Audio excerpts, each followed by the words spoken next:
रमजान ईदच्या निमित्ताने आज भायखळा येथील चिश्ती हिंदुस्थानी मस्जिद येथे आगरीपाडा पोलिसांकडून त्यांना पुष्पगुच्छ देऊन त्यांचे स्वागत केले आहे। दृश्यांच्या माध्यमातून आपण बघू शकतो। माझ्या मागे ही मस्जिद आहे आणि इथे भाविकांनी खूप मोठ्या प्रमाणात गर्दी केलेली आपल्याला पाहायला मिळते। यावेळी विभागातील कुठलाही मुस्लिम बांधवांना त्रास होणार नाही या अनुषंगाने पोलिसांनी योग्य बंदोबस्त केला आहे आणि रमजान ईद या निमित्ताने सर्वच धर्मसमभाव हा संदेश देत दोन्ही सण आगरीपाडा पोलिसांच्या माध्यमातून साजरा करण्यात आले आहे।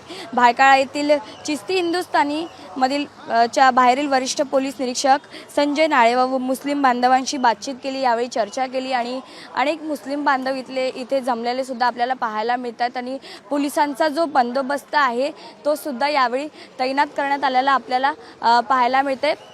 एकंदरीत पाहायला गेलं तर आज रमजान ईद असल्यामुळे हजारो जे मुस्लिम बांधव आहे इथे जमतात, त्यामुळे पोलिसांचा बंदोबस्त इथे करण्यात आल्याचं आपल्याला पाहायला मिळतंय। कॅमेरामॅन विक्रम सोबत साक्षी यादव, साम टीव्ही, मुंबई।